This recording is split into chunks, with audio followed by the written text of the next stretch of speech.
Ladies and gentlemen, the food crisis in America is getting worse, and not only here, but around the world. They said this is very global, and famines are already happening.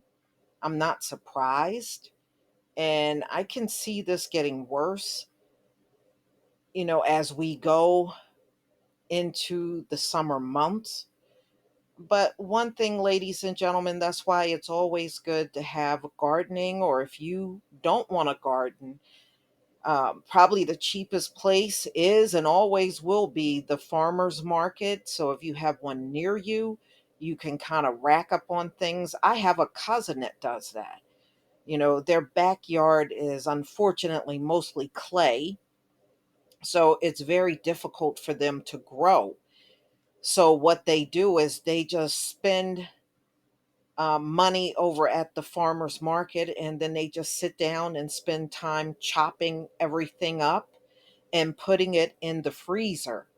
And they said it lasts them a long time before they need to do it again. So if you have that option, you might want to take that option, but you're definitely going to have to look at alternatives. So, with food prices climbing, the UN is warning of crippling global shortages. Fears of a global food crisis are growing due to the shock. And of course, they're blaming the war, climate change, and inflation. But, I had told y'all before about the fertilizer shortage, and of course, that's getting worse. So, ladies and gentlemen, we know food prices are going up, and even Joe Biden said they're going to continue to go up. Everything's going to continue to go up. So last week, the United Nations Secretary warned of a sector of global food shortage in the coming months without urgent international action. The UN estimates that in the past year, the global food prices have risen almost one third, fertilizer by more than half, and oil prices by two-thirds. According to UN figures, the numbers of severely food insecure people has doubled in the past 2 years, from 135 million to 276 million today. Now, more than 500,000 people are experiencing famine conditions, according to the UN, which is an increase of more than 500% since 2016. So, other contributing factors in India, there is a really bad heat wave, and I did see that a few weeks ago. Yeah, they're in those triple digits. And that has upset the nation's wheat harvest, driving up prices around the world for the staple commodity. Earlier this month, temperatures in the capital of Delhi hovered at 120 degrees Fahrenheit. The government announced a ban on wheat exports. The announcement helped push wheat prices to record levels. Wheat prices are already hit hard, and of course, they're blaming the war. And because Ukraine and Russia are both biggest world producers of wheat, combining produce around 25% of the global supply, global wheat prices surge in wake of Russia's invasion of Ukraine.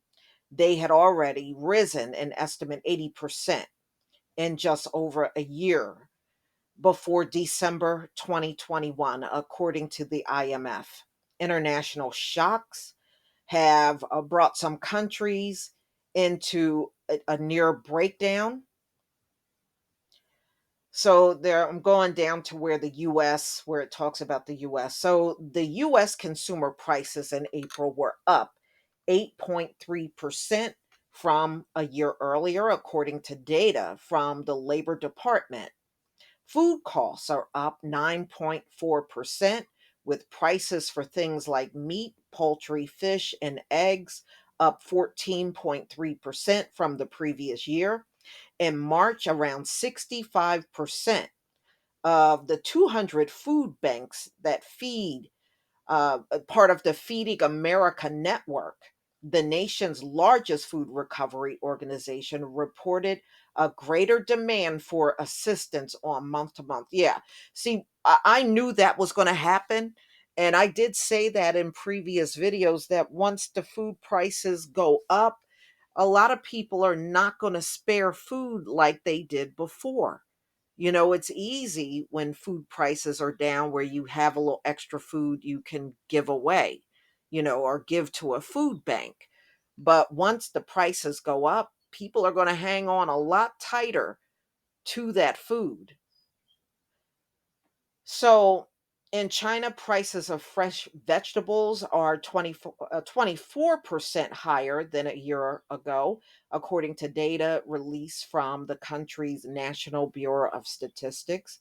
China's zero policy has meant an economic slowdown and added to inflation around the world and the global supply chain issues.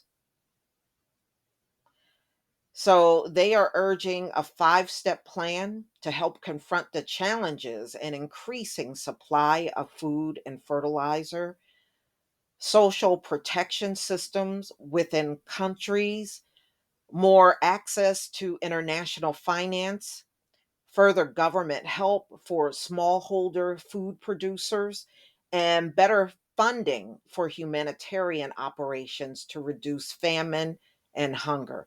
But from what they're saying, the famine is occurring and it's hitting over a half a million people, but they're expecting that number to go up. So, y'all, woo, yeah, this is going to be a tough year for many people. The inflation is tough enough. A lot of people in America are complaining about the high prices, and there's no relief coming. Joe Biden said a week ago, it's going to get higher. And I don't think a lot of people that make, they don't make a good income. I don't think they're going to be able to handle it. But y'all, please tell me what you think about this story. Please leave your comment and subscribe. Don't forget to hit on the notification bell, and I'll see you on the next video. Peace, family.